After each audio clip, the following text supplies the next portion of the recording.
Fala pessoas, dia 5/11, terça-feira, e vamos às notícias, porque o mundo não para e a gente está próximo aí da finalização das eleições americanas, mas hoje a gente vai falar mais especificamente do Brasil, que está acontecendo bastante coisa. Lembrando, se quiser ajudar o canal, tem um link da Amazon, tanto no comentário fixado, tanto na descrição, clicou, navegou e comprou, ajudar o canal, ou pode se tornar membro do canal, ou ir para o Patreon do canal e para assistir os vídeos exclusivos e participar da comunidade fechada.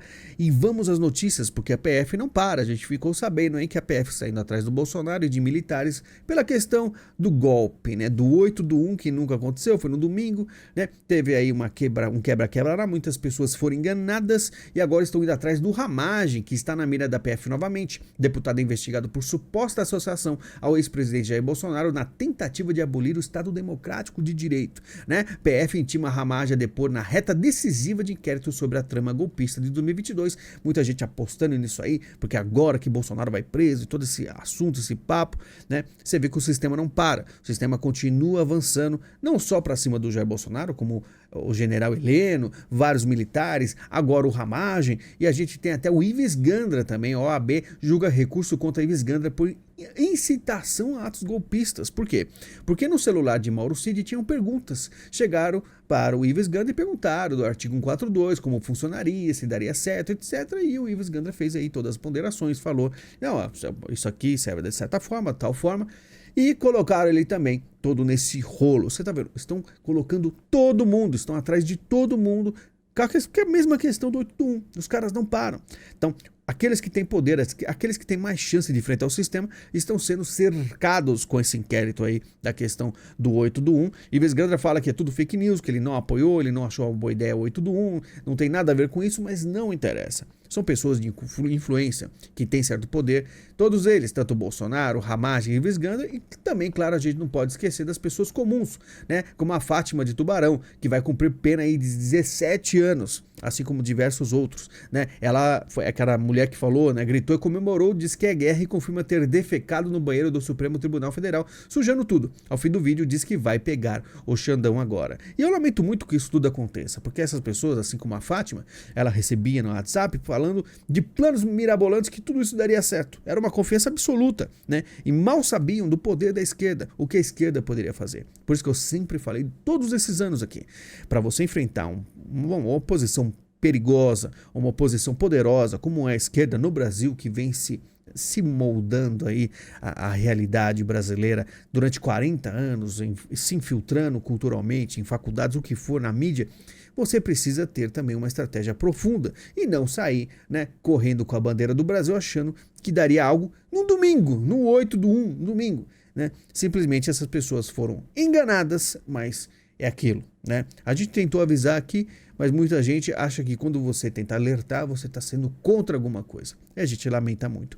E os caras, por causa do 8/1, estão conseguindo fazer tudo isso aqui, tanto com Ramagem e Ives Gandra. E lembrando que o Ramagem tentou a prefeitura do Rio de Janeiro e se ele fosse eleito não adiantaria de nada, porque muito provavelmente isso aí, se os caras quisessem, poderiam derrubá-lo, né? Olha só o perigo. Enquanto tudo isso acontece, STJ concede liberdade a traficante preso com 832 quilos de cocaína. Você pergunta, não pegou 17 anos? Não, esse cara aqui não pegou, né? A droga renderia para ele 50 milhões de reais, pense, e nesse caso, o ministro alegou que a gravidade do caso não basta para manter a prisão. Talvez se tivesse com estilingue, com bolinhas de gude, pode ser que ele pegaria uns 17 anos. Mas nesse caso aqui não foi o suficiente, tá?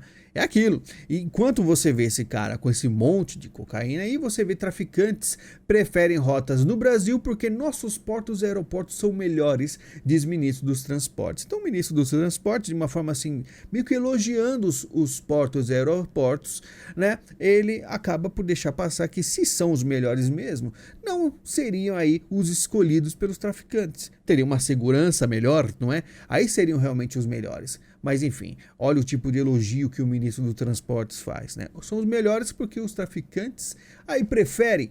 Ficou meio descabido isso. Mas esse é o Brasil, tá? A gente conversou mais ou menos sobre isso no vídeo exclusivo. O Brasil ele tá numa situação um pouco pior do que a galera imagina, né? Enquanto tudo isso acontece, você vê aí traficante sendo solto, pessoas sendo presas, 17 anos por ter aí estilingue e bolinha de gude, estudante é roubado ao caminho do Enem, fica sem documentos e não consegue fazer a prova no Rio. Ele diz que o crime foi cometido por grupo de torcedores da organizada do Flamengo e aí não conseguiu fazer a prova, ficou muito chateado, mas é aquela coisa também, sinceramente. Faça um técnico, faça um curso técnico, ganhe dinheiro primeiro, veja, porque muitos dos brasileiros acham que faculdade é tudo na vida, né? Às vezes tá faltando até, vamos dizer, mão de obra aí para fazer certas coisas e você ganha muito dinheiro. Às vezes o cara nem é feito para aquela faculdade. Muitos dos brasileiros, como a gente sempre conversou aqui durante anos, escolhem o curso para ver o que dá mais dinheiro. Às vezes nem é porque gosta, né? Então por isso que eu falo. Não fique muito triste não, mas até porque o Brasil é esse nível. Você é roubado a caminho do Enem, aí roubou os documentos, não consegue fazer a prova, né? Super salário e 10 folgas do mês, os privilégios de ministro do TCU. Falando em dinheiro, faculdade, muitos não vão chegar nesse nível aí, né? Que tem salários aí de 37 a 41 mil, mas tem ministro que chegou a 110 mil em um único mês, né? Olha, esses caras ganharam bastante, mas você quer uma vida mais fácil ainda? O governo de Lula criou filiais do Ministério da Cultura e as deu a petistas para a defesa da democracia. Aí sim fica mais fácil. Ou a explosão de filiados do PT em cargos de confiança. Levantamento mostra que filiados do partido em cargos comissionados chegou a 9% desde 2023, né? Aí sim é uma vida bem mais tranquila, né? Você vê, o Brasil ele não dá aí, vamos dizer, muito espaço a pessoas mais honestas, né? O governo está pronto para anunciar nesta semana pacote de corte de gastos de Haddad. Tá faltando dinheiro mesmo com tanto imposto. Reunião sobre corte de gastos com Lula inclui Tebet, Dweck e Costa, né? E Lula e ministro se reúnem por 3 horas para debater corte de gastos. E o pessoal muito revoltado, como o Nelson, deu 54 bilhões aos partidos e agora vem com essa conversa fiada, né? Será que o Nelson sabe o que é bilhão? Tá quase sabendo, tá revoltado. Reunião sobre corte de gastos termina sem anúncios e com 3 ministros chamados ao Planalto, né? Não deu um anúncio, aparentemente não sabe o que foi resolvido, mas vão querer cortar, né? Enquanto isso, Telebrás admite pedalada, né? Voltar às pedaladas e diz que o rombo de 2025 pode ultrapassar 184 milhões, né? Em documento acessado pela reportagem, a empresa pública afirmou que o rombo em 2025, estimado em 184 milhões, pode superar o dobro em relação a este ano.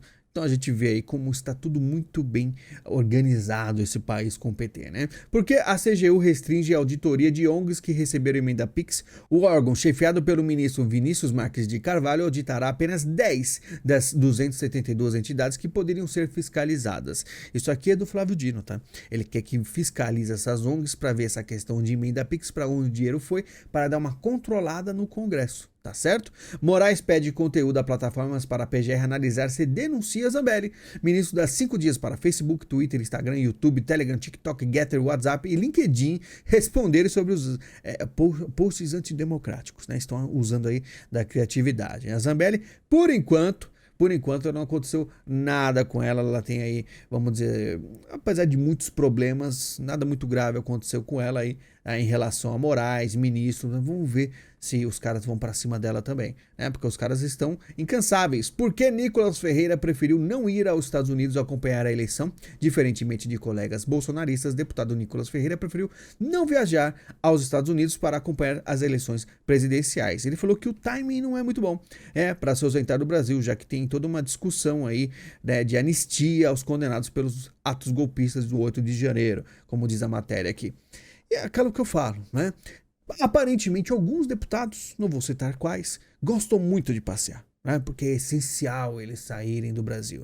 Aí você vai ver o que eles vão fazer lá, ficam passeando, comendo em restaurantes e tal, tudo pelo bem, porque provavelmente se não forem, o Trump pode perder. É essencial que eles vão, né? E o Nicolas aí fazendo o trabalho aqui no Brasil, porque é aquela coisa, não é feriado, os caras têm que trabalhar, tá? Brasil deve receber internet via satélite de empresa chinesa concorrente da Starlink. A gente falou que isso aconteceria, querem fazer aí uma competição. Elon Musk não vai gostar muito disso. O plano de Brasil e China que pode furar domínio da Starlink de Musk. Então o negócio já está começando a ter uma forma diferenciada. O Brasil pode aí ter uns atritos mais do que já tem com Elon Musk. E Bolsonaro espera reverter a inelegibilidade com vitória de Trump. E eu também acho. Eu acho que se Trump vencer, muito provavelmente o Bolsonaro consegue reverter a inelegibilidade e aí 2026 estaria livre. Mas vamos ver o resultado dos Estados Unidos, tá? Porque eu acho muito difícil Trump, se perder, o Bolsonaro ter essa facilidade aqui no Brasil. Mas vamos esperar, né? Kamala admite ter arma, mas defende restrições. Vice-presidente tenta acenar para eleitores, né, do Donald Trump nas vésperas da eleição à Casa Branca. E ela, assim como todos os políticos, né, eles começam, como vai chegando as eleições, como aconteceu no Brasil aqui, na cidade de São Paulo com Boulos, tá? Eles começam a mudar, falam assim, não, eu tenho até arma, eu não sou desarmamentista, e começa a ir mais para o centro, tentar o máximo possível conseguir mais votos, básico, né? E acontece em todo mundo isso, as pessoas às vezes esquecem, assim como o Donald Trump também fez acenos para a esquerda também, tá? E a gente vai ver qual vai ser o resultado das eleições, é uma coisa assim que mudará o mundo para sempre, dependendo do que for. Kamala, a gente vai ter preocupações seríssimas com conflitos mundiais, com Donald Trump a gente vai ver esfriar um pouco isso e a melhora da economia, né, dos Estados Unidos para enfrentar aí toda a questão do BRICS. Então, é tudo muito interessante e a gente precisa ficar de olho. Previsão não dá para fazer, porque depois do que aconteceu, eu não arrisco mais nada, porque foi a coisa mais bizarra que eu já vi na minha vida em 2020. Enfim, vamos em frente, muito obrigado pela a sua presença, ajude o canal como puder e a gente está aqui praticamente todos os dias. Muito obrigado, a gente se fala em breve, muito obrigado e até mais.